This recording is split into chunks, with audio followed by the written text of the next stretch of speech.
அவர் வந்து என்ன இருந்தாலும் உச்ச நட்சத்திரம், சூப்பர் ஸ்டாரு. 20 வயசுலேருந்து அவர் நடிக்க ஆரம்பித்தார்.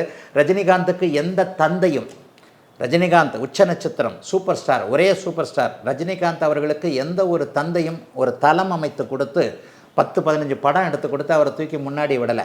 அவர் சுயம்புவாக வந்தார். ஒரு குரு அவருக்கு ஒரு வழிகாட்டுதலை பண்ணார். தன்னுடைய கஷ்ட நஷ்டங்கள், அவருடைய நிறம், இத்தனைக்கும் அவருடைய பலவீனம் அதிகம்.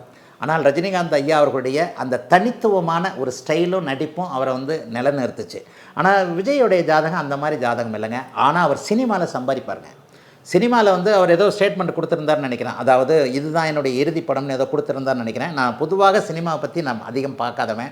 என்னை ஜோதிட ரீதியாக கேட்கும்போது சில விஷயங்களில் நான் சினிமாவை வந்து வேறு மாதிரி சொன்னாலும் சொல்லிவிடுவேன். ஏன்னா எனக்கு சினிமா பார்க்குற ஆர்வம்லாம் போயிடுச்சு. நானும் பார்த்தவன் தான், 20 வருஷத்துக்கு முன்னாடி படம் பார்த்தவன் தான். இன்றைய சினிமாக்கள் எதுன்னு எனக்கு தெரியல, நான் படம் பார்க்குறவன் இல்லை. ஆனால் அவர் இதுதான் என்னுடைய இறுதி படம்னு என்னமோ சொல்லியிருந்தாருன்னு நினைக்கிறேன். இல்லை, ஜோதிட ரீதியாக அதை என்னால் சொல்ல முடியும்.